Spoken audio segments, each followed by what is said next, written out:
Indian എയർഫോഴ്സിലേക്ക് മുൻപൊരു വിജ്ഞാപനം ഓൺലൈനായിട്ട് അഗ്നിവീർ തസ്തികയിലേക്ക് വനിതകൾക്കും പുരുഷന്മാർക്കും വേണ്ടി ക്ഷണിച്ചിട്ടുണ്ടായിരുന്നു.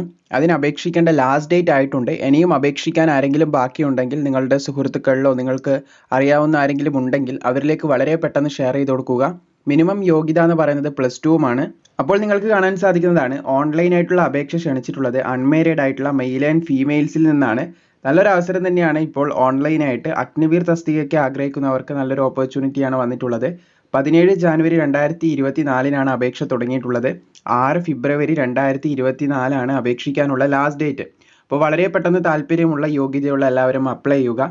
അതുപോലെ തന്നെ 17 മാർച്ച് 2024 ഇതിൻ്റെ എക്സാമിനേഷൻ നടത്തപ്പെടുന്നതായിരിക്കും എന്നും കൂടി ശ്രദ്ധിച്ചിരിക്കുക. ഓൺലൈനാണ് എക്സാമിനേഷൻ. എന്തായാലും നമ്മൾ ഇതിൻ്റെ അപേക്ഷ തുടങ്ങുന്നതിന് മുൻപൊക്കെ ആയിട്ട് ഇതിനെപ്പറ്റി കംപ്ലീറ്റ് വിവരങ്ങൾ വീഡിയോ ആയിട്ട് ചെയ്തിട്ടുണ്ട്. ഇനി അപേക്ഷിക്കാൻ ആരെങ്കിലും ബാക്കിയുണ്ടെങ്കിൽ വീഡിയോ കണ്ട് മനസ്സിലാക്കിയതിന് ശേഷം വളരെ ഇമ്പോർട്ടൻ്റ് ആയിട്ടുള്ള കാര്യങ്ങൾ നമുക്ക് ഈ വീഡിയോയിലൂടെ നോക്കാം. അപ്പോൾ കണ്ട് മനസ്സിലാക്കിയതിന് ശേഷം പെട്ടെന്ന് തന്നെ അപ്ലൈ ചെയ്യുക. നമ്മൾ പറഞ്ഞു 17 ജാനുവരിയിൽ അപേക്ഷ തുടങ്ങി, 6 ഫെബ്രുവരിയാണ് ലാസ്റ്റ് ഡേറ്റ്. വളരെ പെട്ടെന്ന് താഴെ ഡിസ്ക്രിപ്ഷനിൽ കൊടുത്തിട്ടുള്ള ലിങ്കിലൂടെ കയറി നിങ്ങൾക്ക് ഓൺലൈൻ അപേക്ഷ സമർപ്പിക്കാൻ സാധിക്കുന്നതാണ്. ഈ നോട്ടിഫിക്കേഷൻ നിങ്ങൾക്ക് താഴെ ഡിസ്ക്രിപ്ഷനിൽ ലഭിക്കുന്നതാണ്.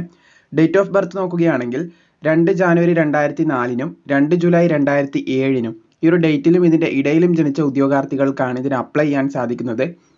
അപ്പർ ഏജ് ലിമിറ്റ് ആയിട്ട് പറഞ്ഞിട്ടുള്ളത് 21 വയസ്സുമാണെന്ന് ശ്രദ്ധിച്ചിരിക്കുക. ഈ ഒരു ഡേറ്റിലോ അല്ലെ ഇതിൻ്റെ ഇടയിലോ ജനിച്ചവർക്ക് തന്നെ അപ്ലൈ ചെയ്യാൻ സാധിക്കുന്നതാണ്.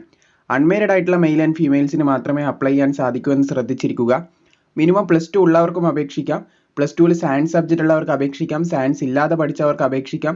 അങ്ങനെ വിവിധ ക്വാളിഫിക്കേഷൻ ഇവിടെ പറയുന്നുണ്ട്. അപ്പോൾ അത് കണ്ട് മനസ്സിലാക്കിയതിന് ശേഷം നിങ്ങളുടെ യോഗ്യത എന്താണോ അതിനനുസരിച്ച് നിങ്ങൾ അപ്ലൈ ചെയ്യുക.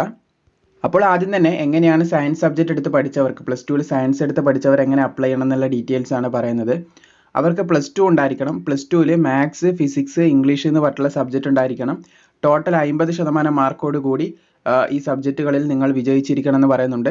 മാത്സ്, ഫിസിക്സ്, അതുപോലെ തന്നെ English from education board recognised by central or state government with minimum 50% മാർക്കാണ് പറഞ്ഞിട്ടുള്ളത്.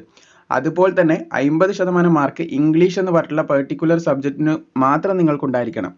ഓവറോൾ +2 നിങ്ങൾക്ക് 50% വേണം. മാത്രമല്ല ഇംഗ്ലീഷ് എന്ന് പറഞ്ഞിട്ടുള്ള ആ ഒരു പെർട്ടിക്കുലർ സബ്ജക്റ്റിന് മാത്രം 50% മാർക്ക് സ്കോർ ചെയ്യാൻ സാധിച്ചിരിക്കണം. ഇനി ഇങ്ങനെ ഒരു യോഗ്യത നിങ്ങൾക്കില്ലെങ്കിൽ നിങ്ങൾക്ക് 3 വർഷത്തെ ഡിപ്ലോമ ഉണ്ടെങ്കിലും അപ്ലൈ ചെയ്യാം. ഇനി എഞ്ചിനീയറിംഗ് ആണ് പറഞ്ഞിട്ടുള്ളത്. സ്ട്രീം ഇവിടെ കൊടുത്തിട്ടുണ്ട്. Mechanical, electrical, electronics, automobile, computer science, instrumentation technology, information technology ഇതിലേതെങ്കിലും ഒന്നിലുണ്ടെങ്കിൽ അപ്ലൈ ചെയ്യാൻ സാധിക്കും. അവിടെയും 50% മാർക്ക് ഉണ്ടായിരിക്കണമെന്ന് ശ്രദ്ധിച്ചിരിക്കുക. മാത്രമല്ല 50% മാർക്ക് ഇംഗ്ലീഷിലും ഡിപ്ലോമ കോഴ്സിൽ ഉണ്ടായിരിക്കണം. ഇനി ഇംഗ്ലീഷ് നിങ്ങൾക്ക് ഡിപ്ലോമ കോഴ്സിൽ ഇല്ലെങ്കിൽ, ഇംഗ്ലീഷ് എന്ന് പറഞ്ഞിട്ടുള്ളൊരു സബ്ജക്റ്റ് അവിടെ ഇല്ല എന്നാണെങ്കിൽ നിങ്ങളുടെ +2 ബേസിലോ അല്ലെങ്കിൽ 10ാം ക്ലാസ് ബേസിലോ ഇൻ്റർമീഡിയറ്റ് അല്ലെങ്കിൽ മെട്രിക്കുലേഷൻ ലെവലാണ് പറഞ്ഞിട്ടുള്ളത്. അവിടെ നിങ്ങൾക്ക് 10ാം ക്ലാസ്സിൽ മാർക്ക് ഉണ്ടായാൽ മതി എന്നാണ് പറഞ്ഞിട്ടുള്ളത്.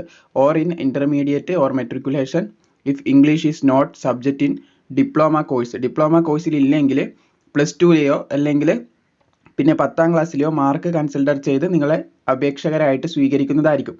ഇനി ഈ പറഞ്ഞ യോഗ്യത നിങ്ങൾക്കില്ലെങ്കിൽ 2 വർഷത്തെ vocational course with non vocational subject ആയിട്ടുള്ള ഫിസിക്സ്, മാത്സോട് കൂടി ഉണ്ടെങ്കിൽ നിങ്ങൾക്ക് അപ്ലൈ ചെയ്യാൻ സാധിക്കും. 50% മാർക്ക് അവിടെ വേണം. മാത്രമല്ല ഇംഗ്ലീഷ് എന്ന് പറഞ്ഞിട്ടുള്ള സബ്ജക്റ്റിലും 50% മാർക്ക് സ്കോർ ചെയ്യാൻ സാധിച്ചിരിക്കണം. ഇനി ഇംഗ്ലീഷ് എന്ന് പറഞ്ഞ സബ്ജക്റ്റ് നിങ്ങൾക്ക് ഈ ഒരു വൊക്കേഷണൽ കോഴ്സിൽ ഇല്ലെങ്കിൽ 10ാം ക്ലാസ്സിൽ നിങ്ങൾക്ക് ഇംഗ്ലീഷ് ഉണ്ടെങ്കിൽ അങ്ങനെയും നിങ്ങൾക്ക് അപ്ലൈ ചെയ്യാൻ സാധിക്കുന്നതാണ്. ഇനി അതർ ദാൻ സയൻസ് സബ്ജക്റ്റ്, അതായത് സയൻസ് എടുക്കാതെ ഹ്യൂമാനിറ്റീസ്, കൊമേഴ്സ് ഒക്കെ എടുത്ത് പഠിച്ച ഉദ്യോഗാർത്ഥികൾക്ക് അപേക്ഷിക്കാനായിട്ട് +2 ഉണ്ടായിരിക്കണം എന്ന് പറയുന്നുണ്ട്. +2ൽ 50% മാർക്കോട് കൂടി വിജയിച്ചിരിക്കണം. ഇംഗ്ലീഷ് എന്തായാലും എല്ലാവർക്കും ഉണ്ടാവും +2ൽ. അപ്പോൾ ആ ഒരു ഇംഗ്ലീഷ് എന്ന് പറഞ്ഞിട്ടുള്ള സബ്ജക്റ്റിന് 50% മാർക്ക് സ്കോർ ചെയ്യാൻ സാധിച്ചിരിക്കണം. ഇനി മറ്റൊരു യോഗ്യതയാണ് നിങ്ങൾക്കുള്ളതെങ്കിൽ, അതായത് വൊക്കേഷണൽ കോഴ്സാണ് നിങ്ങൾ എടുത്ത് പഠിച്ചിട്ടുള്ളതെങ്കിൽ 2 ഇയർ വൊക്കേഷണൽ കോഴ്സ് ഉണ്ടെങ്കിലും അപ്ലൈ ചെയ്യാം. അവിടെയും 50% മാർക്ക് വേണം. ഇംഗ്ലീഷിനും 50% മാർക്ക് വേണം. ഇനി വൊക്കേഷണൽ കോഴ്സിൽ നിങ്ങൾക്ക് ഇംഗ്ലീഷ് ഇല്ല എന്നാണെങ്കിൽ 10ാം ക്ലാസ്സിൽ ഒരു ഇംഗ്ലീഷ് ഉണ്ടെങ്കിൽ തീർച്ചയായിട്ടും നിങ്ങൾക്ക് അപ്ലൈ ചെയ്യാൻ സാധിക്കുന്നതാണ്. 10ാം ക്ലാസ്സിൽ 50% മാർക്ക് ഇംഗ്ലീഷിലുണ്ടെങ്കിൽ അങ്ങനെയും അപ്ലൈ ചെയ്യാം. അപ്പോൾ ഇതൊക്കെയാണ് ക്വാളിഫിക്കേഷൻ. ക്ലിയർ ആയെന്ന് കരുതുന്നു. ഇനി തസ്തികയുടെ ബാക്കിയുള്ള പ്രധാനപ്പെട്ട വിവരങ്ങളൊക്കെ നമുക്ക് നോക്കാം. അതായത് അപേക്ഷിക്കാൻ പുരുഷന്മാർക്ക് 152.5 സെൻറ്റിമീറ്റർ ഉയരം വേണം. വനിതകൾക്ക് 152 സെൻറ്റിമീറ്റർ ഉയരം മതി. ചെസ്റ്റ് പുരുഷന്മാർക്ക് 77 സെൻറ്റിമീറ്റർ വേണം. 5 സെൻറ്റിമീറ്റർ എക്സ്പാൻഡ് ചെയ്യാൻ സാധിച്ചിരിക്കണം. പിന്നെ ഇതിൻ്റെ സെലക്ഷനും ബാക്കിയുള്ള കാര്യങ്ങളൊക്കെ നമ്മൾ മുൻപ് ചെയ്ത വീഡിയോയിൽ പറഞ്ഞതാണ്. ആദ്യം എക്സാം ഉണ്ടാവും, പിന്നെ ഫിസിക്കൽ ടെസ്റ്റ് ഉണ്ടാവും. ഇതാണ് ഫിസിക്കൽ ടെസ്റ്റിൻ്റെ ഡീറ്റെയിൽസ്. ഇതൊക്കെ എങ്ങനെയാണ് നടത്തപ്പെടുന്നതെന്ന് മുൻപ് ചെയ്ത വീഡിയോയിൽ പറഞ്ഞതാണ്. ആ ലിങ്ക് താഴെ ഡിസ്ക്രിപ്ഷനിൽ കൊടുത്തിട്ടുണ്ട്.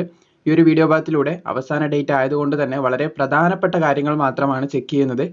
അപ്പോൾ ഫിസിക്കലിൻ്റെ കാര്യങ്ങൾ സാധാരണ ഫിസിക്കൽ നടക്കുന്നത് പോലെ തന്നെ അതിൻ്റെ ഡീറ്റെയിൽസ് ആവശ്യമാണെങ്കിൽ നിങ്ങൾക്ക് താഴെ നോട്ടിഫിക്കേഷൻ ഡൗൺലോഡ് ചെയ്ത് നോക്കാം. അല്ലെങ്കിൽ മുൻപ് ചെയ്ത വീഡിയോയിൽ വ്യക്തമായിട്ട് അതിൻ്റെ സെലക്ഷനെ പറ്റി പറയുന്നുണ്ട്. എനിവേ ഇതിൻ്റെ ബാക്കിയുള്ള പ്രധാനപ്പെട്ട വിവരങ്ങളിലേക്ക് കടക്കാം. അതായത് ഇവിടെ നിങ്ങൾക്ക് ആനുവൽ ലീവ് കാണാൻ സാധിക്കും. 30 ദിവസമാണ് നിങ്ങൾക്ക് ആനുവൽ ലീവായിട്ട് തരികയെന്ന് ശ്രദ്ധിച്ചിരിക്കുക. അതായത് കോമൺലി ഉള്ള 4 വർഷം നിങ്ങൾ സർവീസ് ചെയ്യണം. അതിലൊരു വർഷം മിനിമം നിങ്ങൾക്ക് 30 ദിവസം ലീവ് തരുന്നതായിരിക്കും. അതായത് ഒരു മാസത്തിൻ്റെ അടുത്ത് ലീവ് തരുന്നതായിരിക്കും. ആകെ 4 വർഷമായിരിക്കും ഡ്യൂട്ടി ഉണ്ടായിരിക്കുക. അതിൽ ആദ്യത്തെ ഇയറിൽ നിങ്ങൾക്ക് 30,000 രൂപ ശമ്പളം ഉണ്ടാകും. പക്ഷേ നിങ്ങളുടെ കയ്യിലേക്ക് ലഭിക്കുന്നത് 21,000 രൂപയായിരിക്കുമെന്ന് ശ്രദ്ധിച്ചിരിക്കുക. രണ്ടാമത്തെ ഇയറിൽ 33,000 ഉണ്ടാകും. അങ്ങനെ നാലാമത്തെ ഇയറിൽ എത്തുമ്പോൾ 40,000 ഉണ്ടെങ്കിലും 28,000 രൂപയായിരിക്കും നിങ്ങളുടെ ബാങ്കിലേക്ക് എത്തുക. 12,000 രൂപ ഗവൺമെൻറ് പിടിച്ചു വെക്കും. അവസാനം നിങ്ങൾ ഈ ഒരു സർവീസ് കഴിഞ്ഞ് 4 വർഷത്തെ സർവീസ് അഗ്നിവീർ എന്ന് പറഞ്ഞിട്ടുള്ള സർവീസ് കഴിഞ്ഞ് ഇറങ്ങുമ്പോൾ സേവാനിധിയിൽ നിന്ന് ഗവൺമെൻറ് കുറച്ച് ക്യാഷ് ആഡ് ചെയ്യും. അതുപോലെ തന്നെ നിങ്ങളുടെ കയ്യിൽ നിന്ന് പിടിച്ചു വെച്ചിട്ടുള്ള ഈ എമൗണ്ടൊക്കെ കൂട്ടിയിട്ട് നല്ലൊരു എമൗണ്ട്, ഒരു 10-12 ലക്ഷം രൂപ നിങ്ങൾക്ക് അവസാനം ഒരു റിട്ടയർമെൻറ്റ് എന്ന് പറയാൻ പറ്റില്ല, ആ ഒരു സർവീസ് കഴിഞ്ഞ് വരുമ്പോൾ തരുന്നതായിരിക്കുമെന്ന് ശ്രദ്ധിച്ചിരിക്കുക. അപ്പോൾ ഇതൊക്കെയാണ് ഇതിൽ പ്രധാനമായിട്ടും പറയാനുള്ളത്. പിന്നെ ഇതിൻ്റെ സിലബസും കാര്യങ്ങളൊക്കെ നിങ്ങൾക്ക് ഇവിടെ കാണാൻ സാധിക്കും. എക്സാമിൻ്റെ അതൊക്കെ മുൻപ് ചെയ്ത വീഡിയോയിൽ വ്യക്തമായിട്ട് നമ്മൾ പറഞ്ഞതാണ്. ഇതിന് അപേക്ഷാ ഫീസ് ഉണ്ട്, അതും കൂടി വളരെ ഇമ്പോർട്ടൻ്റ് ആയിട്ട് നോക്കേണ്ടതാണ്. 550 രൂപയാണ് അപേക്ഷാ ഫീസ്. അത് പ്രത്യേകം ശ്രദ്ധിച്ചിരിക്കുക. പ്ലസ് GST ഉൾപ്പെടെ അപേക്ഷാ ഫീസ് വരുന്നതാണ് എന്നും കൂടി ശ്രദ്ധിച്ചിരിക്കുക. അപ്പോൾ മാക്സിമം ഈ ഒരു യോഗ്യതയുള്ള സുഹൃത്തുക്കളിലേക്ക് ഷെയർ ചെയ്ത് കൊടുക്കുക. ഇനിയും സംശയങ്ങൾ വരികയാണെങ്കിൽ മുൻപ് ചെയ്ത വീഡിയോ താഴെ ഡിസ്ക്രിപ്ഷനിൽ ലഭിക്കും. നോട്ടിഫിക്കേഷൻ താഴെ ഡിസ്ക്രിപ്ഷനിൽ ലഭിക്കും. കമൻറ്റ് ബോക്സിൽ നിങ്ങൾക്ക് ചോദിക്കാവുന്നതാണ്.